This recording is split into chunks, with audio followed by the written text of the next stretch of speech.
On the path to become a mastermind, one of the most important things is your pursuit for knowledge. And my favorite way to gain more knowledge is to read books. Today I'm going to break down one of my favorite books ever, which happens to be 7 Habits of Highly Effective People by Stephen Covey.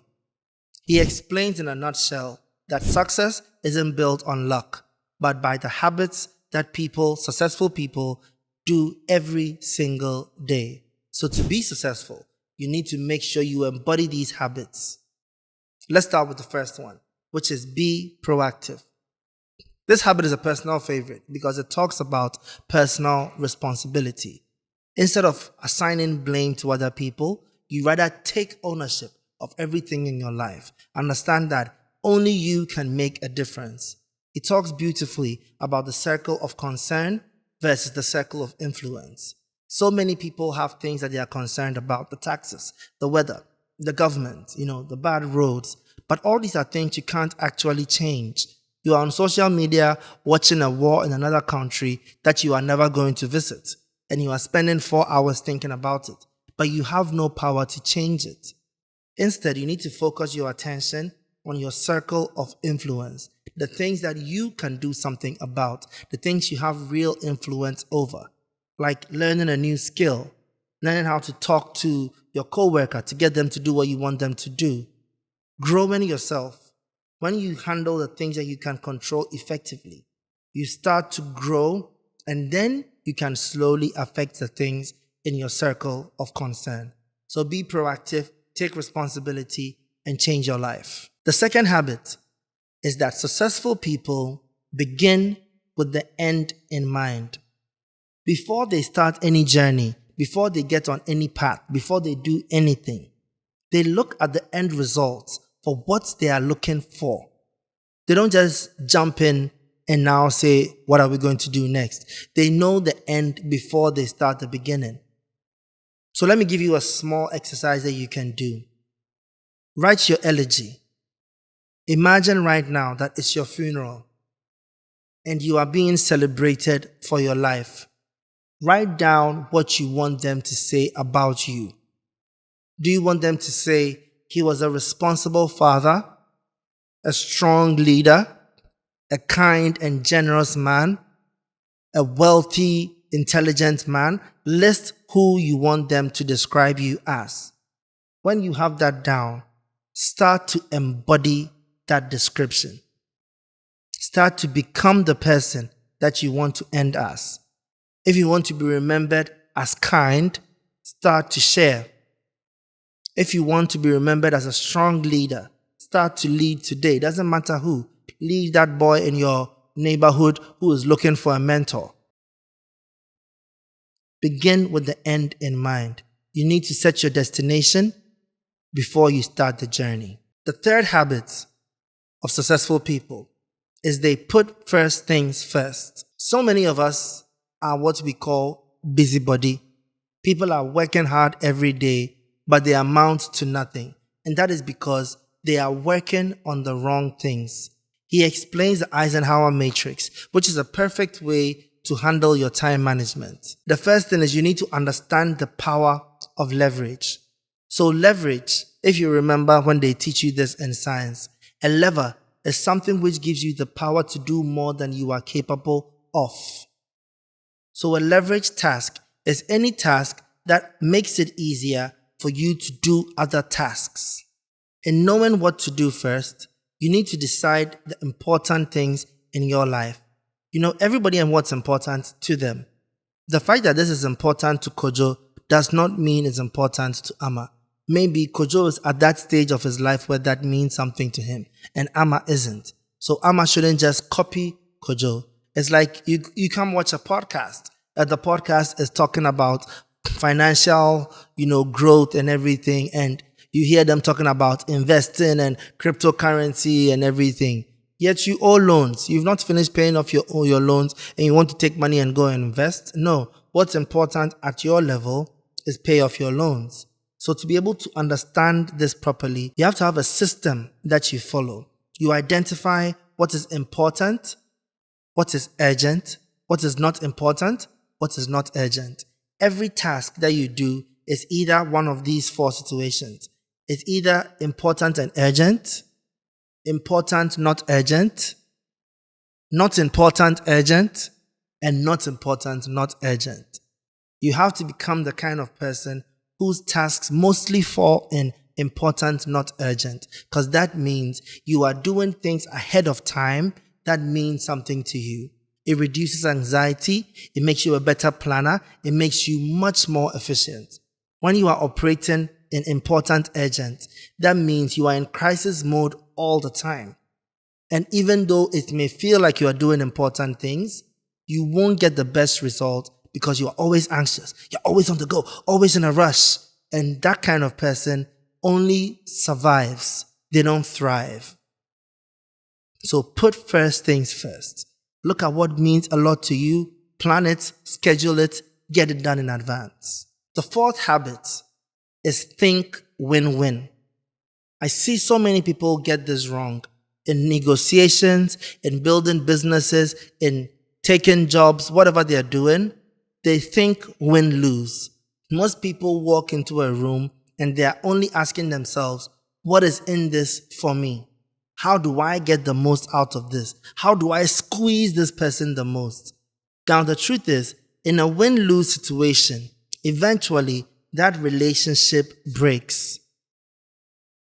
We have symbiosis. It can either be mutualism, which means you are both benefiting, commensalism, which means only one is benefiting and the other is not affected in any way, or parasitism, which means one wins and the other loses, and nobody keeps a parasite around them for too long.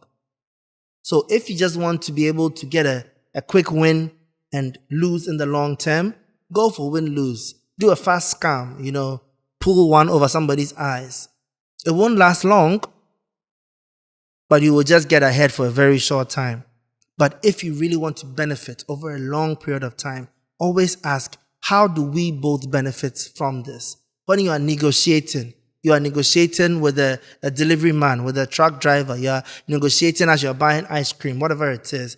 Ask yourself, how do I spend the least money so that I win? But how does he also make the most money so his business also wins? You need to make every negotiation end in a win-win situation. That is how truly successful people win. The fifth habit is a very difficult one for most people. Seek to understand before being understood. I see it all the time. Two people are having an argument, and each of them is just waiting for the other to stop talking so they can give their point. They are not actually listening to what the person is saying. Before you try to be understood, you have to ask yourself, do I understand what this person is saying to me? Do I understand where this person is coming from?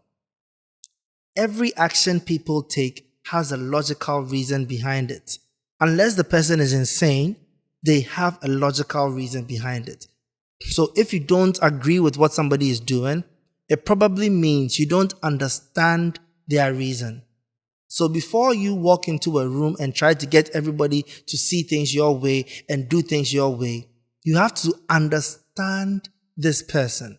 I mentioned a win-win situation. You can't have a win-win situation if you don't understand what somebody is looking to gain from this negotiation. You have to be empathetic. You have to think from the person's point of view. What will benefit this guy? What will benefit this girl? What do they truly want out of this? The trotro driver is driving too fast. Why is he driving so fast? Okay, he wants to make maximum sales so that he can afford to pay his kids' school fees. Okay, I understand him. So what can I do to help him? Because that's not my goal. But now that I understand his goal, what can I do to help him get his goal so that I can also get my goal? Alternatively, okay, I understand why he's doing that. And it's not going to change because it's important to him. But since my safety is important to me, I will not take that car so that I am safe. When you understand people, you are able to take better actions. Mel Robbins talks about this perfectly when she explains the let them theory. where you allow people to be. Because when you allow people to be who they are, you get the chance to understand them and make a better decision now that you know what their true goal is. So seek to understand before being understood. The sixth habit is synergize. Collaboration is one of the most important things in massive success. If you want to go fast, go alone. If you want to go far, go with a team. You need to make sure that you are surrounded by the right people who have the right mindset, you have a shared goal, and you build something together. Because most of the great achievements, most of the great feats that you are looking for cannot be done by one person.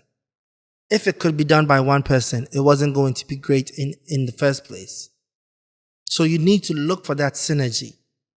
Build your team, build your following, build your cult, build your community, like-minded people that can all achieve a goal. For instance, I'm saying I want everyone watching this to become a mastermind. I can't do that alone. First of all, there's a team that's putting all this together. Filming this, taking the audio, building the set, doing research for me, putting it out there. I need a team to do this efficiently.